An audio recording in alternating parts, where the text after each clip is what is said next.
Kawaida tunasema serikali ya Kenya ni serikali ambayo imekuwa ikiwala wananchi wake. But we did not have the proof to support our claims against the government of President William Ruto against the extrajudicial killings. Not until the recent report that we have received from the city mortuary, or call it the Nairobi funeral home, where it is said that the unregistered bodies of the young men and women that were brought in for the last 1 month, and these people are claimed to have died via gunshot wounds from the demonstrations in Nairobi and its neighboring counties, have amounted to 247 bodies. Ya Rabbi, Mwenyezi Mungu ishie juu mbinguni. Wait a minute, I'm trying to process the news. This is one of the most disheartening stories that can be delivered to her from a city mortuary in a republic. And not only all over the country, it is in one mortuary that these bodies are said to have come from. The city mortuary of Nairobi. The President of the Republic of Kenya, together with the people that are in his government, are the people that opposed so much of the extrajudicial killings of the people of the Republic of Kenya during the Gen Z's Maandamano. These reports are being concealed. The real reports have not been made public to the people of the Republic of Kenya. They have tried to conceal the identity of the young men and women that died during the demonstrations. Because day in, day out, we receive news, we receive pictures from families seeking us to publish the pictures of their loved ones who are still missing since the demonstrations kicked off in our country. Remember, the wave of Maandamano has calmed down.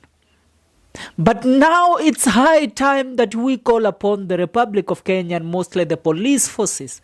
You can tell us that 47 bodies have been locked into city mortuary, and they are all young men and women who were killed during Maandamano. And you tell us that we cannot question you for the death of these young people. Wait a minute. Can you sit down and... It is something that we cannot comprehend. Sit down and think. 247 bodies still at the city mortuary.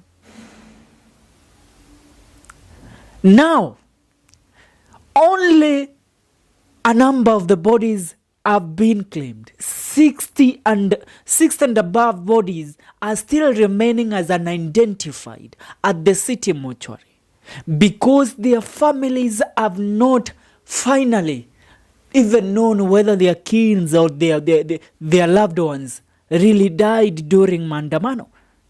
Because let me tell you the truth, not every person living in Nairobi, every young man living in Nairobi has a supportive family or a family that is always there looking out for them. No. Some of us in Nairobi live the life of us trying to survive for the next day. We don't have people that we may call and that we may disappear and they come looking for us. That's the sad fact of life for the young men and women in Nairobi County. So these 60 and above bodies that are unclaimed, the people that are their family members have not realized.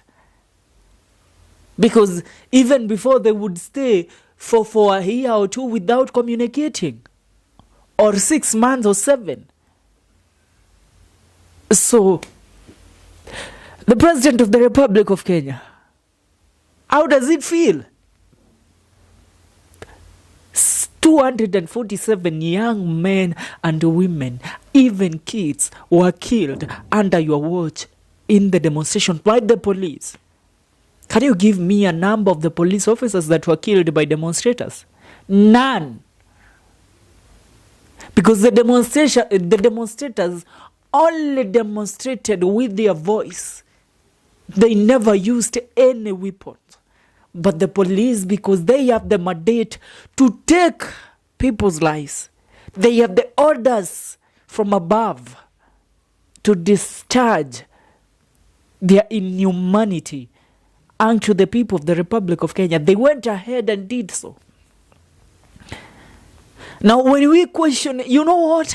I sit down and wonder, what is this nonsensical government of the unity thing that Raila Odinga has been pigging kelele out here, claiming that we should have a coalition government, an incorporation government between the opposition and the Kenya Kwanza administration? Because you can't tell us that, you know what, this guy made it clear to us that they won't be incorporated in Ruto's government until the people that were killed in the demonstrations gets their justice, until the names of the police officers that committed this heinous act serves a jail sentence, or they are prosecuted by the system of the Republic of Kenya for doing what they did to the young men and women who took to the streets of the Republic of Kenya to seek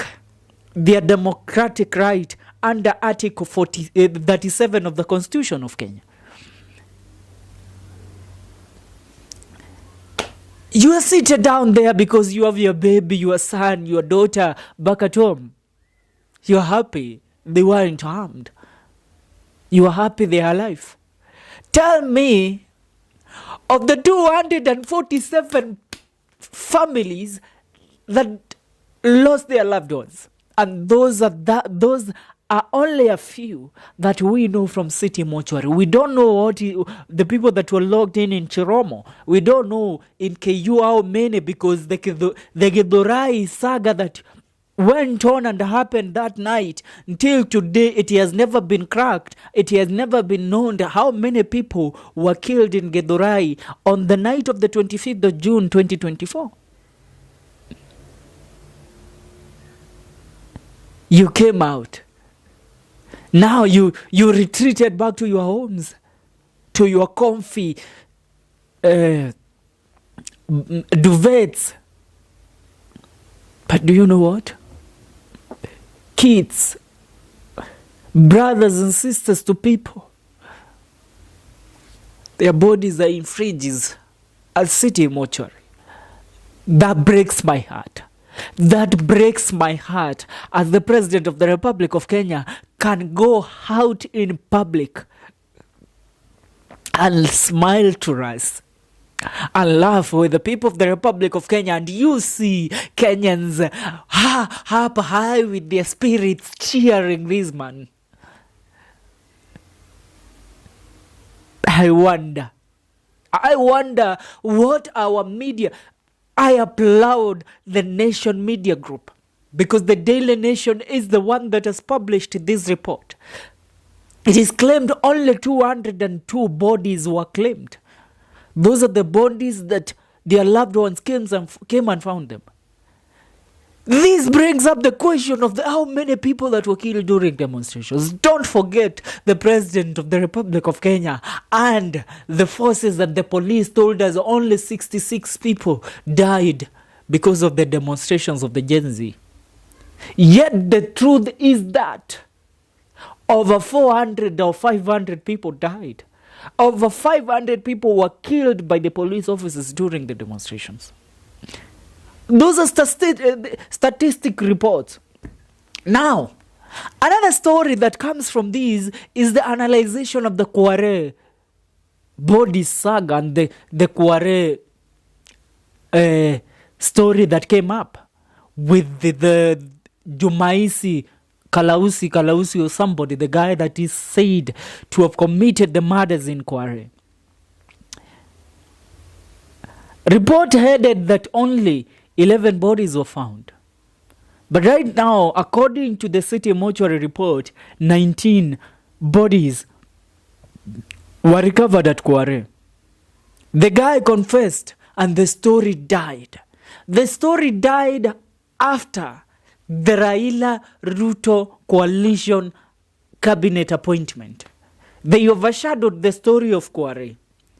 Their appointment, because they know the people of Mokoro Kwajenga supports Raila Odinga, most of them, they made sure that they have held them by their balls by doing what they did, by giving a share of the government to Honorable Raila Odinga, a man that sells your Kenyan blood for his own gain. I will never desist from saying, I will never step back from saying those words, because Raila Odinga benefit from the blood of our own sons and daughters in this republic. This man is not a man that should be given the priority to rule this country. I supported him. I wish I never even made a comment supporting that man.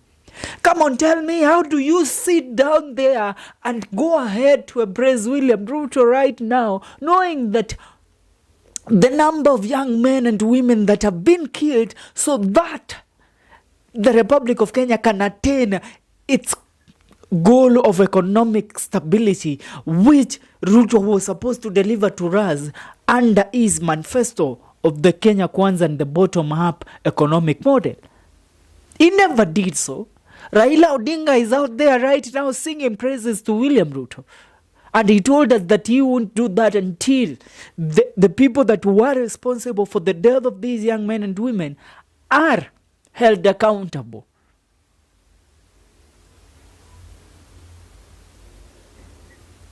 They told us only 66 bodies. Only 66 people. Tell me where the 247 people that were taken to City Mortuary and logged in as unidentified because they were killed in demonstrations came from President William Ruto. You tell us that you have the best intelligence system in Africa. Tell us, go ahead and give us the real report. Stop joking and middling around with numbers, trying to play up with our psychology. We ain't kids, the people of the Republic of Kenya.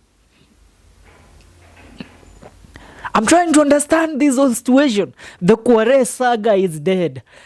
We're demanding justice for the people that were killed during the demonstrations was dead. The accountability of the police officers. Remember, police Domba Murangeri, Isaiah Domba Murangeri, the man was seen shooting even direct to the media and shooting Rex, the first martyr of the demonstrations of the Gen Z revolution.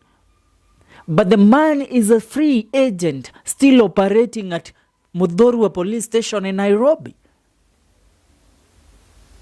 So come on, tell me,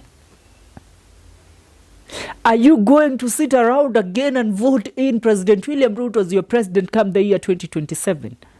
Because he has started his campaign. He is massaging his way into your heart. Are you ready to be deceived again? I leave that unto you. The report has been published by the Daily Nation today. Go ahead and check it. 247 bodies only in City Mortuary died from gunshot wounds during the demonstrations.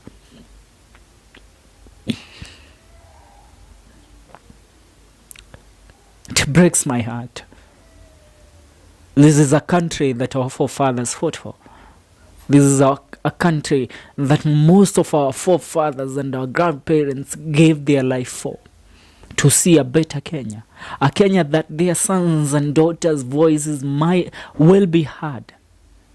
But because the police officers, those deer-headed cocoons and nicompops, think that now because they hold the gun.